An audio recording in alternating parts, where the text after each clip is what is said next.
Hello friends, welcome है आप सभी का जीके इनपुट ट्यूबर में। फ्रेंड्स, हम एनसीईआरटी हिस्ट्री कर रहे हैं, क्लास 7 का लेसन नंबर 9। आज हम करेंगे क्षेत्रीय संस्कृतियों का निर्माण। जो भिन्न भिन्न क्षेत्रों की जो संस्कृति है, जो कल्चर है, वो कैसे फली फूली, उनका निर्माण कैसे हुआ, वो आज हम इस लेसन में पढ़ेंगे। लोगों का वर्णन करने का एक सबसे सामान्य तरीका है कि उनकी बोलचाल की भाषा से उन्हें परिभाषित करना। मतलब बोलचाल में जो लोग बोलते हैं उनसे हम अंदाज़ा लगा लेते हैं कि ये कौन सी संस्कृति के लोग हैं। जैसे पंजाबी सुन के हम बता देते हैं कि पंजाब से हैं, और हरियाणवी सुन के हम हरियाणा से। ऐसे मतलब हम बोलचाल की लैंग्वेज से हम उनका पता लगा सकते हैं। जब हम किसी व्यक्ति को तमिल या उड़िया कहते हैं तो आमतौर पर इसका अर्थ होता है वह तमिल अथवा उड़िया भाषा बोलता है और तमिलनाडु या उड़ीसा में रहता है। इसी तरह से हम प्रत्येक क्षेत्र को कुछ खास किस्म के भोजन, वस्त्र, काव्य, नृत्य, संगीत और चित्रकला से जोड़ लेते हैं। कभी कभी हम इन अस्मिताओं को मानकर चलते हैं और सोचते हैं कि वे युग युगांतरों से अस्तित्व में है, किंतु भिन्न भिन्न क्षेत्रों के बीच विभाजक सीमाओं के बनने के समय में महत्वपूर्ण भूमिका रही है। आज हम जिन क्षेत्रीय संस्कृतियों को समझते हैं वे समय के साथ साथ बदली भी हैं और बदल भी रही है। ये क्षेत्रीय संस्कृतियां हैं वो जटिल प्रक्रिया से विकसित हुई है। इस प्रक्रिया के तहत स्थानीय परंपराओं, उपमहाद्वीप के अन्य भागों के विचारों के आदान प्रदान ने एक दूसरे को संपन्न बनाया है। जैसा कि हम देखेंगे, कुछ परंपराएं तो कुछ विशेष क्षेत्रों की अपनी हैं, जबकि कुछ अन्य भिन्न भिन्न क्षेत्रों में एक समान प्रतीत होती है। परंतु इसके अतिरिक्त कुछ अन्य परंपराएं एक खास इलाके के पुराने रीति रिवाजों से तो निकली हैं, परंतु अन्य क्षेत्रों में जाकर उन्होंने एक नया रूप ले लिया है।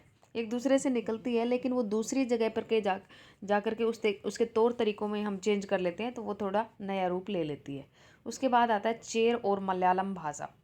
चेर और मलयालम भाषा है, उसका विकास कैसे हुआ। आइए भाषा और क्षेत्र के बीच संबंध, अंतर संबंध के एक उदाहरण से अपना विश्लेषण प्रारंभ करें। महोदयपुरम का चेर राज्य प्रायद्वीप के दक्षिण पश्चिम भाग में, जो आज के केरल राज्य का हिस्सा है, और 9वीं शताब्दी में स्थापित किया गया था। वो चेर चेर किसका हिस्सा है? केरला का। संभवतः मलयालम भाषा इस इलाके में बोली जाती है, केरला में मलयालम बोली जाती है। शासकों ने मलयालम भाषा एवं लिपि का प्रयोग अपने अभिलेखों में किया। वस्तुत इस भाषा का प्रयोग उपमहाद्वीप के सरकारी अभिलेखों में किसी क्षेत्रीय भाषा के प्रयोग के सबसे पहले उदाहरणों में से एक है। ये देखो, मलयालम में रचित आरंभिक केरल का एक अभिलेख। और साथ साथ चेर लोगों ने संस्कृत की परंपराओं से भी बहुत कुछ ग्रहण किया। केरल का मंदिर रंगमंच, जिसकी परंपरा इस युग तक खोजी जा सकती है, संस्कृत के महाकाव्य पर आधारित था। मलयालम भाषा की पहली संस्कृत साहित्यिक कृतियाँ, जो लगभग 12वीं शताब्दी की बताई जाती है, प्रत्यक्ष रूप से संस्कृत की ऋणी है। यह भी एक काफ़ी रोचक तथ्य है कि 14वीं शताब्दी का जो एक ग्रंथ है लीला तिलक्कम, जो व्याकरण और काव्य शास्त्र विषयक है, मणिप्रावलम शैली में लिखा गया था। प्रवालम का शाब्दिक अर्थ क्या है? हीरा और मूंगा। यह जो यहाँ दो भाषाओं, संस्कृत और क्षेत्रीय भाषा के साथ साथ प्रयोग की ओर संकेत करता है। मतलब एक संस्कृत यूज हो रही थी, एक क्षेत्रीय भाषा वहाँ की मलयालम। तो यहाँ 14वीं शताब्दी का एक ग्रंथ है लीला तिलक्कम, जो व्याकरण और काव्य शास्त्र विषयक है, मणिप्रवालम शैली में लिखा गया उसको, और इसका अर्थ होता है हीरा और मूंगा। यहाँ दो भाषा, एक संस्कृत दिखाई दे रही है और दूसरा क्षेत्रीय भाषा। शासक और धार्मिक परंपराएं, जगन्नाथी संप्रदाय। अब यहाँ पे क्या है देखो, पता लगा आपके घर में जो आप भाषाएं बोलते हैं उनका लेखन में सर्वप्रथम कब प्रयोग हुआ होगा। बालभद्र, सुभद्रा और जगन्नाथ की लघु मूर्तियाँ, तालपत्र की पांडुलिपि, ये उड़ीसा का दिखा रखा है। शासक और धार्मिक परंपराएं, जगन्नाथी संप्रदाय। अन्य क्षेत्रों में क्षेत्रीय संस्कृतियाँ क्षेत्रीय धार्मिक परंपराओं से विकसित हुई है। जो हम धर्म की मान्यताएं मान करके चल रहे हैं उसे हमारी क्षेत्रीय संस्कृति है वो दिखाई देती है। इस प्रक्रिया का सर्वोत्तम उदाहरण क्या है? पुरी उड़ीसा में जगन्नाथ का मंदिर जो है। जगन्नाथ का शाब्दिक अर्थ क्या है? दुनिया का मालिक, जो विष्णु का पर्यायवाची। आज तक जगन्नाथ की काष्ठ प्रतिमा स्थानीय जनजातीय लोगों द्वारा बनाई जाती है, जिससे एक तात्पर्य निकलता है कि जगन्नाथ मूलतः एक स्थानीय देवता थे, जिन्हें आगे चलकर विष्णु का रूप मान लिया गया। 12वीं शताब्दी में गंग वंश के एक अत्यंत प्रतापी राजा अनंत वर्मन ने पुरी में पुरुषोत्तम जगन्नाथ के लिए एक मंदिर बनवाने का निश्चय किया। उसके बाद 1230 में राजा अनंग भीम तृतीय ने अपना राज्य पुरुषोत्तम जगन्नाथ को अर्पित कर दिया और स्वयं को जगन्नाथ का प्रतिनियुक्त घोषित कर दिया। उसके बाद आते हैं जो इस मंदिर को तीर्थ स्थल यानी तीर्थ यात्रा के केंद्र के रूप में महत्व प्राप्त होता गया, सामाजिक और राजनीतिक मामलों में भी इसकी सत्ता है वो बढ़ती गई। उन्होंने भी उड़ीसा को जीता। जैसे मुगल, मराठी और अंग्रेजी ईस्ट इंडिया कंपनी, सब ने इस मंदिर पर नियंत्रण स्थापित करने का प्रयत्न किया। वो सब ये महसूस करते थे कि मंदिर पर नियंत्रण प्राप्त करने से स्थानीय जनता में उनका शासन है वो स्वीकार्य हो जाएगा, मतलब लोग मानने लग जाएंगे। राजपूत और शूरवीरता की परंपराएं। 19वीं शताब्दी में ब्रिटिश लोग इस क्षेत्र को, जहां आज का अधिकांश राजस्थान स्थित है, राजपूताना कहते थे। पहले इसको राजपूताना कहा जाता था और इससे ये समझा जाता है कि वह एक ऐसा प्रदेश था जहाँ केवल अथवा प्रमुख रूप से राजपूत ही रहा करते थे। हम लोग मतलब ये समझते हैं कि राजपूत रहते थे, इसलिए इसका नाम राजपूताना। लेकिन यह बात आंशिक रूप से ही सत्य, थोड़ी बहुत सत्य है। ऐसे अनेक समूह थे जो उत्तरी और मध्यवर्ती भारत के अनेक क्षेत्रों से में अपने आप को राजपूत कहते हैं। और यह भी सच है कि राजस्थान में राजपूतों के अलावा अन्य लोग भी रहते हैं। तथापि अक्सर यह माना जाता है कि राजपूतों ने राजस्थान को एक विशेष संस्कृति प्रदान की। ये सांस्कृतिक परंपराएं वहाँ के शासकों के आदर्शों और अभिलाषाओं के साथ घनिष्ठता से जुड़ी हुई थी। लगभग 8वीं शताब्दी से आज के राजस्थान के अधिकांश भाग पर विभिन्न परंपराओं के राजपूत राजाओं का शासन रहा। पृथ्वीराज एक ऐसा शासक था। ये शासक ऐसे शूरवीरों के आदर्शों को अपने हृदय में संजोए रखते थे जिन्होंने रण क्षेत्र में बहादुरी से लड़ते हुए अक्सर मृत्यु का वर्ण किया मगर पीठ नहीं दिखाई। ये बीकानेर के राजकुमार है राज सिंह। और इसमें आगे क्या आता है, राजपूत जो शूरवीर होते थे उनकी कहानियाँ काव्यों और गीतों में आज भी हमें गीत सुनने को मिलते हैं इनके। ये विशेष रूप से प्रशिक्षित चारण भाटों द्वारा गाई जाती है। एक जाति है चारण भाट, उनके द्वारा ये गाए जाते थे। ये काव्य और गीत ऐसे शूरवीरों की स्मृति को सुरक्षित रखते थे। उनसे आशा की जाती थी कि वे अन्य जनों को भी उन शूरवीरों का अनुकरण करने के लिए प्रेरित और प्रोत्साहित, ताकि ये लोग गीत गा कर आज भी जैसे संस्कृति को जिंदा रखते हैं, तो हम लोग भी प्रेरित होते हैं उनसे सुन करके। साधारण जन भी इन कहानियों से आकर्षित होते थे। इन कहानियों में अक्सर नाटकीय स्थितियों, स्वामी भक्ति, मित्रता, प्रेम, शौर्य, क्रोध आदि प्रबल स्वयंगों का चित्रण होता था। क्या स्त्रियों को भी इन कहानियों में स्थान प्राप्त था? जी हाँ, कभी कभी वे झगड़े के कारण के रूप में विद्यमान है। जब पुरुष स्त्रियों को जीतने के लिए तथा उनकी रक्षा करने के लिए आपस में लड़ते थे। कहीं कहीं यह भी चित्रित किया गया कि स्त्रियां हैं वो अपने शूरवीर पतियों का जीवन मरण दोनों में अनुसरण करती थी। मतलब सती प्रथा यानी विधवाओं द्वारा अपने मृतक पतियों की चिता में साथ में जिंदा जल जाने की प्रथा का कुछ कहानियों में उल्लेख पाया जाता है। इस प्रकार जो लोग शूरवीरता के आदर्शों का पालन करते थे उन्हें अक्सर इन आदर्शों के लिए अपने जीवन का बलिदान करना होता था। उसके बाद में आते हैं क्षेत्रीय सीमांतों से परे कथक नृत्य की कहानी। अब कथक है, ये उत्तर प्रदेश का भी आप मान सकते हैं शास्त्रीय नृत्य और राजस्थान का भी। यदि शूरवीरता की परंपराएं भिन्न भिन्न क्षेत्रों में भिन्न भिन्न रूपों में मिल सकती है, तो नृत्य के विषय में यही सच है। आइए नृत्य के एक रूप में कथक के इतिहास को देखें। यह नृत्य है वो उत्तर भारत के अनेक भागों से, ये नृत्य शैली है वो उत्तर भारत के अनेक भागों से जुड़ी है। कथक शब्द का अर्थ कथा से निकला है, जिसका प्रयोग संस्कृत और अन्य भाषाओं में कहानी के लिए किया जाता है, जिसको हम कथा मानते हैं ना, कहानी कोई।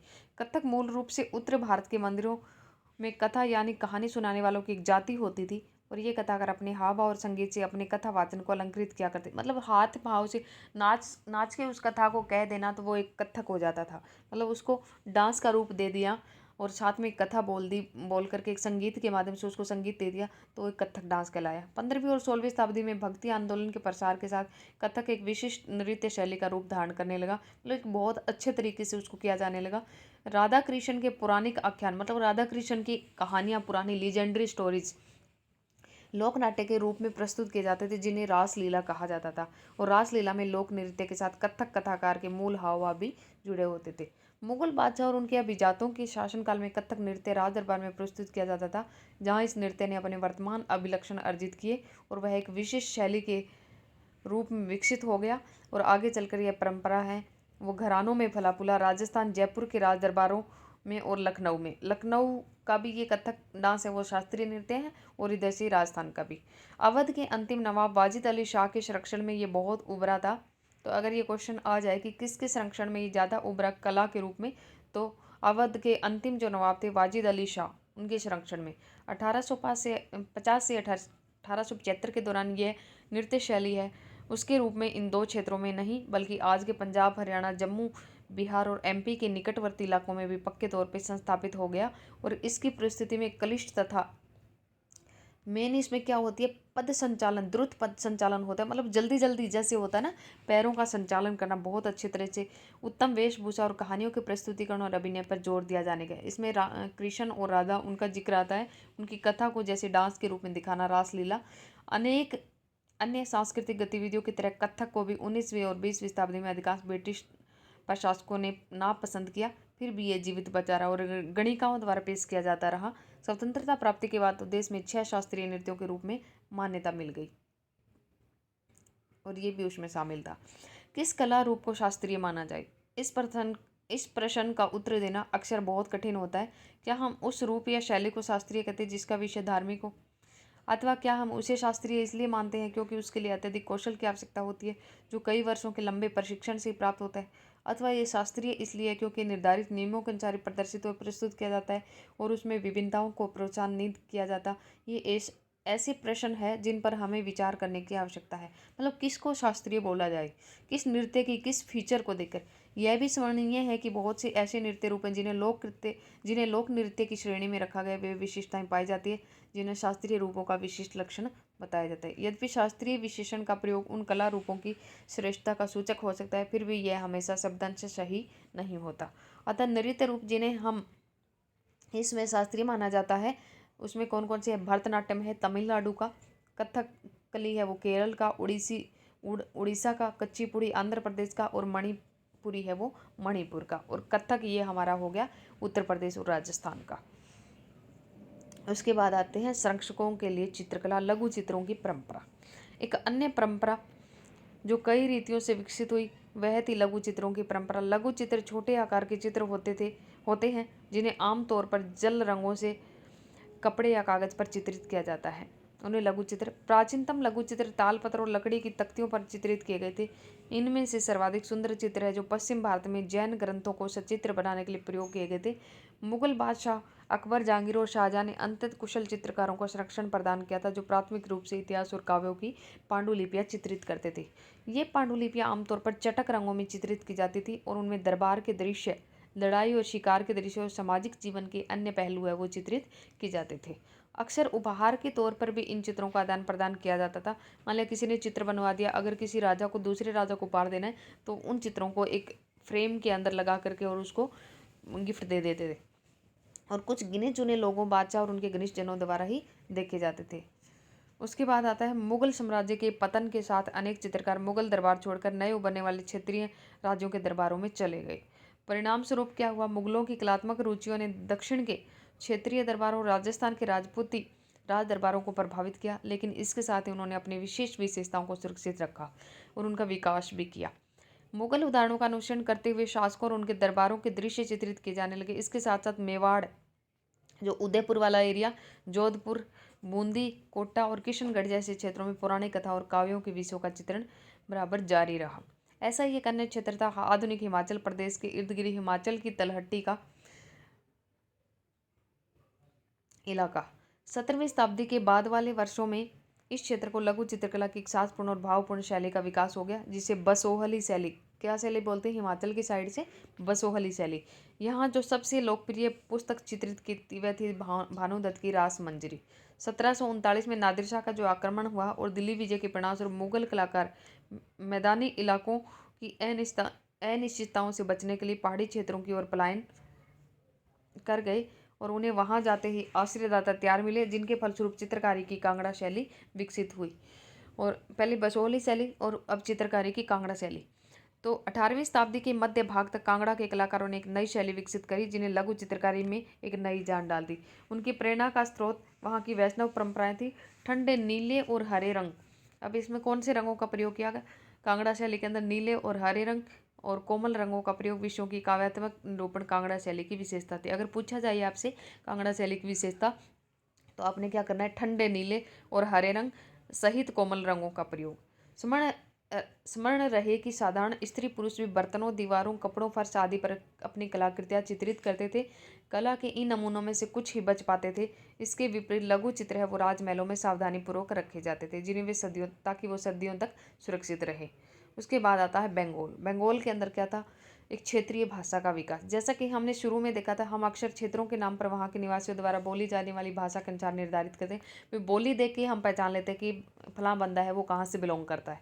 इसलिए हम ये मान लेते हैं कि बंगाल में जो लोग हमेशा बंगाली बोलते थे, किंतु एक दिलचस्प बात क्या है, आज बंगाली संस्कृत से निकली हुई भाषा मानी जाती है। ये इंपॉर्टेंट चीज़ है कि बंगाली है वो किससे निकली गई है? संस्कृत से निकली हुई मानी जाती है। प्रारंभिक संस्कृत ग्रंथों के अध्ययन से ये पता चलता है कि बंगाल के लोग हैं वो संस्कृत से उपजी हुई भाषाएं नहीं बोलते थे। वो क्या करते थे? नई भाषा का उद्भव कैसे हुआ और उपजीवी भाषा नहीं बोलते तो फिर नई भाषा का उद्भव कैसे हुआ? ईसा पूर्व चौथी तीसरी शताब्दी से बंगाल और मगध के बीच में वाणिज्यिक संबंध स्थापित होने लगे। मगध मतलब बिहार, बिहार में बोलते मैथिली, जिसके कारण संभवतः क्या हुआ, संस्कृत का प्रभाव बढ़ता गया। चौथी शताब्दी के दौरान गुप्त वंशी शासकों ने उत्तरी बंगाल पर अपना राजनीतिक नियंत्रण स्थापित कर लिया और वहां ब्राह्मणों को बसाना शुरू कर दिया। इस प्रकार गंगा की मध्य घाटी के भाषाई और सांस्कृतिक प्रभाव है वो अधिक प्रबल हो गए। और 7वीं शताब्दी में चीनी यात्री जो ह्वेन-त्सांग आए थे, उन्होंने ये पाया कि बंगाल में सर्वत्र संस्कृत से संबंधित भाषाओं का प्रयोग हो रहा था, तो इसलिए बोलते हैं कि बंगाली है वो संस्कृत से निकली हुई है। 8वीं शताब्दी से पाल शासकों के अंतर्गत क्षेत्रीय राज्य का उद्भव हो गया और 14वीं से 16वीं शताब्दी के बीच में बंगाल पर सुल्तानों का शासन रहा, जो दिल्ली में स्थित शासकों से स्वतंत्र थे। 1586 में जब अकबर ने इस प्रदेश को जीत लिया, बंगाल को जब जीता था अकबर ने, तो उसे सूबा माना जाने लगा। उस समय प्रशासन की भाषा क्या थी? प्रशासन की भाषा थी फारसी। फारसी थी। अगर पूछा जाए कि जब अकबर ने बंगाल को जीता तो प्रशासन की भाषा क्या थी? फारसी थी, लेकिन बंगाली है वो क्षेत्रीय भाषा के रूप में विकसित हो रही थी। मतलब वहाँ रहने वाले लोग हैं वो बंगाली बोलते थे और जो ऑफिशियल जो लैंग्वेज थी वो हमारी फारसी थी। वस्तुतः 15वीं शताब्दी तक आते आते उपभाषा और बोलियों का बंगाली समूह एक सामान्य साहित्यिक भाषा के द्वारा एकबद्ध हो गया और ये साहित्यिक भाषा उस क्षेत्र के पश्चिम भाग की बोलचाल की भाषा थी, जिसे अब पश्चिमी बंगाल कहा जाता है। यद्यपि बंगाली का उद्भव संस्कृत से ही हुआ है, पर यह अपनी क्रम विकास का की अनेक अवस्थाओं से गुजरी है। मतलब धीरे धीरे क्रम में इसका विकास हुआ है। इसके अलावा गैर संस्कृत शब्दों का विशाल शब्द भंडार जो जनजातीय भाषाओं, फारसी और यूरोपीय भाषाओं सहित अनेक स्रोतों से इसे प्राप्त हुआ है, आधुनिक बंगाली का हिस्सा बन गया है। बंगाली के प्रारंभिक साहित्य को 2 श्रेणियों में बांटा जा सकता है। एक श्रेणी जो संस्कृत की श्रेणी है और दूसरी उससे स्वतंत्र है। पहली श्रेणी में संस्कृत महाकाव्यों के अनुसार मंगल काव्य, मंगल मतलब मांगलिक काव्य जो स्थानीय देवी देवताओं से संबंधित है, और भक्ति साहित्य जैसे गौड़ीय वैष्णव आंदोलन के नेता श्री चैतन्य देव की कहानियाँ। चैतन्य जो प्रभु है जिन्होंने कीर्तन को बहुत ज़्यादा मतलब प्रोत्साहित किया था, उन्होंने ही चलाया था ये कीर्तन वगैरह मंदिरों में। दूसरी श्रेणी में नाथ साहित्य शामिल है, जैसे मैनामती, गोपी चंद्र के गीत, धर्म ठाकुर की पूजा से संबंधित कहानियाँ, परी कथाएं, लोक कथाएं और गाथा गीत, ये सब आते हैं। उसके बाद आते हैं मैनामती, गोपी चंद्र और धर्म ठाकुर। नाथ लोग सन्यासी होते थे जो तरह तरह की योगिक क्रियाएं करते थे, और ये गीत विशेष जो अक्सर अभिनीत किया जाता है बताता है कि रानी मैनामती ने अपने पुत्र जो गोपीचंद है उसको अनेक बाधाओं के समक्ष संन्यास का मार्ग अपनाने को किस प्रकार प्रोत्साहित किया था। धर्म ठाकुर एक क्षेत्रीय लोकप्रिय देव है और जिसकी पूजा है अक्सर एक पत्थर या काठ की मूर्ति के रूप में की जाती है।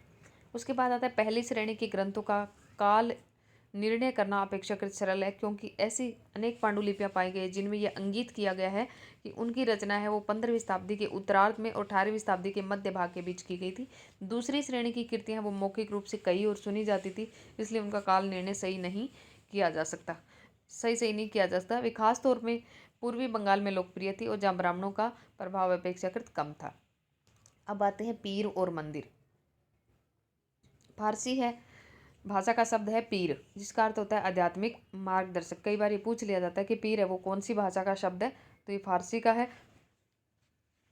16वीं शताब्दी से लोगों ने बड़ी संख्या में पश्चिम बंगाल के कम उपजाऊ क्षेत्रों को छोड़कर दक्षिण पूर्वी बंगाल के जंगली और दलदली इलाकों में प्रवेश करना शुरू कर दिया या प्रवास करना शुरू कर दिया। ज्यों ज्यों वे पूर्व की ओर बढ़ते गए, जंगलों को साफ करके भूमि में धान की खेती करने लगी और शनैः शनैः क्या हुआ, धीरे धीरे स्थानीय मछुआ और स्थानांतरीय खेती करने वाले लोग जो अक्सर जनजातीय थे, किसानों के एक नए समुदाय में मिल गए। इन दिनों बंगाल पर मुगलों का नियंत्रण स्थापित हो गया था, जिन्होंने पूर्वी डेल्टा प्रदेश के केंद्रीय भाग में स्थित ढाका नगर में अपनी राजधानी स्थापित की। अधिकारी और कर्मचारी लोग भूमि प्राप्त करके अक्सर उस पर मस्जिदें बना लेते थे, जो इन इलाकों के धार्मिक रूपांतरणों के केंद्रों के रूप में काम आती थी। प्रारंभ में बाहर से आकर यहाँ लोग बसने वाले इन अस्थिर परिस्थितियों में रहने वाले कुछ व्यवस्था और आश्वासन चाहते थे। ये सुख सुविधा और आश्वासन उन्हें समुदाय के नेताओं ने प्रदान की। ये नेता शिक्षकों और निर्णायकों की भूमिकाएं भी अदा करते थे। कभी कभी ऐसा समझा जाता था कि इन नेताओं के पास अलौकिक शक्तियां हैं। स्नेह और आदर से लोग इन्हें पीर कहा करते थे। तो जो बाहर से आके लोग जो बसने लगे हैं, मतलब कुछ व्यवस्था और आश्वासन जैसे इन्होंने देखा, ये सुख सुविधाएं आश्वासन उन नेताओं ने प्रदान की, और धीरे धीरे क्या हुआ कि इन नेताओं के पास जैसे हम समझते कि अलौकिक शक्तियां, तो उनको प्यार से लोग पीर कहने लगे।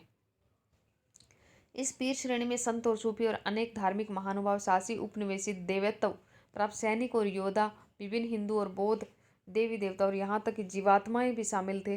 पीरों की पूजा है वो पत्तियाँ बहुत ही लोकप्रिय हो गई। उनकी मंजार, पीरों की हमेशा मजार बोलते हैं ना कि पीर की मजार बंगाल में सर्वत्र पाई जाती है, ज़्यादा बंगाल में पाई जाती है। बंगाल में 15वीं शताब्दी के बाद वाले मंदिरों में वर्षों में मंदिर बनाने का जो दौर है वो बहुत जोरों पे रहा, जो 19वीं शताब्दी में आकर ख़त्म हो गया। हमने देखा कि मंदिर और अन्य धार्मिक भवन वो अक्सर इन व्यक्तियों समूह द्वारा बनाए जाते जो शक्तिशाली बन रहे थे। वे इनके माध्यम से अपनी शक्ति और भक्ति भाव का प्रदर्शन करना चाहते थे। और बंगाल में साधारण ईंट और मिट्टी गारे से अनेक निर्मित मंदिर जो सामाजिक समूह जैसे कालू, कंसारी आदि के समर्थन से बने थे। यूरोप की व्यापारिक कंपनियों के आ जाने से अक्सर आर्थिक अवसर है वो पैदा हो गए। उन सामाजिक समूह से संबंधित अनेक परिवारों ने इन अवसरों का लाभ उठाया। जैसे जैसे लोगों की सामाजिक और आर्थिक स्थिति सुधरती गई, उन्होंने इन स्मारकों के निर्माण के माध्यम से अपनी परिस्थिति या प्रतिष्ठा की घोषणा कर दी। जब स्थानीय देवी देवताओं जो पहले गांव में छान छप्पर वाली झोपड़ियों में पूजे जाते थे को ब्राह्मणों द्वारा मान्यता कर दी गई, उनकी प्रतिमाएं मंदिरों में स्थापित की जाने लगी। अब ये देखो, दाचोला छप्परदार झोंपड़ी, एक चौचोला मंदिर। चौचोला देखो ये है,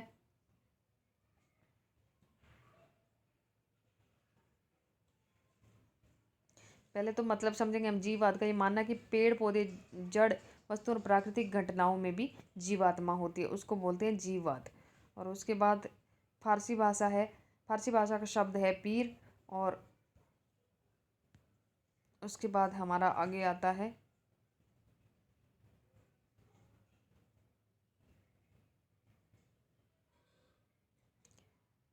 आगे देखो अब दो चाला और चार चाला क्या होता है। चौचाला होता है 4 छतों वाला और दो चाला होता है 2 छतों वाला। इन मंदिरों की शक्ल और आकृति बंगाल की छप्परदार झोपड़ियों की तरह दो चाला और चौचाला होती थी। और इसके कारण मंदिरों की स्थापत्य कला में विशिष्ट बंगाली शैली का प्रादुर्भाव हुआ। अपेक्षाकृत अधिक जटिल चौचाला मतलब 4 छतों वाली और ढांचे में 4 त्रिकोणीय छतें 4 दीवारों पर रखी जाती थी, जो ऊपर तिर्यक रेखा एक बिंदु तक जाती थी। मंदिर आमतौर पर एक वर्गाकार चबूतरे पर बनाए जाते थे। उनके भीतरी भाग में कोई सजावट नहीं होती थी, लेकिन अनेक मंदिरों की बाहरी दीवारें हैं वो सजावट टाइलों से, मिट्टी की पट्टियों से सजी होती थी। कुछ मंदिरों में, विशेष रूप से पश्चिम बंगाल के बांकुरा जिले के विष्णुपुर के मंदिरों में, ऐसी सजावटें अत्यंत उत्कृष्ट कोटि तक पहुंच चुकी थी। उसके बाद में मछली, यहाँ का भोजन। परंपरागत भोजन संबंधी आते आमतौर पर स्थानीय रूप से उपलब्ध खाद्य पदार्थों में निर्भर करती है। बंगाल एक नदीय मैदान है जहाँ मछली और धान की उपज है वो बहुत ज़्यादा होती है, इसलिए स्वाभाविक है कि इन दोनों वस्तुओं का गरीब बंगालियों की भोजन सूची में प्रमुख स्थान है। मछली पकड़ना वहाँ का प्रमुख काम है और बंगाली साहित्य में मछली का स्थान स्थान पर उल्लेख भी मिलता है। इससे ज़्यादा और क्या होगा कि मंदिरों और बौद्ध विहारों की दीवारों पर भी जो मिट्टियों की पट्टी लगी उसमें भी मछलियों को साफ करते हुए टोकरियों में भरकर बाजार में ले जाते हुए दिखाया गया है। उसके बाद है ये देखो, यहाँ पे मछलियों को पकड़ के, और ये मंदिरों की दीवारों के ऊपर ये दिखाया गया है मछलियों को पकड़ते हुए। और घरेलू उपयोग के लिए मछली तैयार किए हुए विशाल लक्ष्मी मंदिर से पक्की मिट्टी की एक फलक आराम बाग, ये देखो यहाँ पे। तो ब्राह्मणों को शामिस भोजन कराने की अनुमति नहीं थी, लेकिन स्थानीय आहार में मछली की लोकप्रियता को, शामिस का मतलब मांस वाला भोजन, तो मछली की लोकप्रियता को देखते हुए ब्राह्मण धर्म के विशेषज्ञों ने बंगाली ब्राह्मणों के लिए इस निषेध में ढील दे दी, भाई वो खा सकते हैं। वृद्धम पुराण जो बंगाल में रचित 13वीं शताब्दी का सांस्कृतिक ग्रंथ है, ने स्थानीय ब्राह्मणों को कुछ खास किस्मों की मछली खाने की अनुमति दे दी, मतलब कुछ मछलियों के प्रकार बता दी कि आप ये वाली खा सकते हैं, ऐसे करके। तो 18वीं शताब्दी के अंत तक यूरोप के लोग स्वयं को एक साम्राज्य जैसे ऑस्ट्रिया हंगरी साम्राज्य की प्रजा या किसी चर्च जैसे यूनानी रूढ़िवादी चर्च के सदस्य मानते थे, परंतु 18वीं शताब्दी के अंतिम दशकों में लोग स्वयं को ऐसे समुदाय के सदस्य के रूप में पहचानने लगे जो एक भाषा जैसे फ्रेंच या जर्मन बोलते थे। प्रारंभिक 19वीं शताब्दी में रोमानिया में विद्यालयी पाठ्यपुस्तकें ग्रीक के स्थान पर रोमानियन में लिखी जाने लगी। हंगरी में लैटिन के स्थान पर हंगेरियन को राजभाषा के रूप में अपनाया गया। ये इस प्रकार के अन्य प्रक्रियाओं ने लोगों को ये बोध कराया कि प्रत्येक भाषी समुदाय है वो एक अलग राष्ट्र था, क्योंकि उनकी अलग अलग भाषाएं। 19वीं शताब्दी के अंतिम दशकों में इटली और जर्मनी के एकीकरण के लिए हुए आंदोलनों ने इस भावना को और ज़्यादा बल दे दिया।